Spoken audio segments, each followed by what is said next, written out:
Ya, faly magnambola tsara antsika jiaby vahoaka ny tamatavy Ankanavaka zay ataon'ny groupe Kapipiky.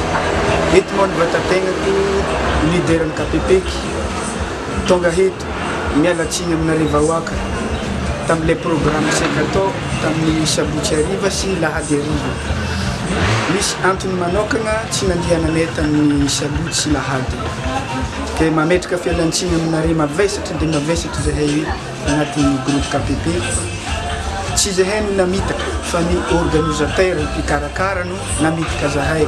Ka zegny ny antony hitongavanay aketo mametraka fialantsiny aminareo mpankafy ny groupe Kapipiky izay tenga saika handeha hagnotro ny dôla zay natao sabotsy lahady fa programme mo an'olombelogno Zagnahary mandahatra raha jiaby fa tsy avy taminay ny groupe Kapipiky no tsy nahatongavanay fa organisateur namitaka zahay ka mametraka fialantsiny aminareo mpankafy zahay hoe misaotra betsaka fa mbola ho avy ny fotoagna magnaraka hitongavantsika jiaby hiaraka dôla fa zahay groupe Kapipiky mbola magnantegna sy mino fankafizanareo zahay ary mbola mampanantegna koa hamoaka ny zava-baovao mahaliana antsika jiaby.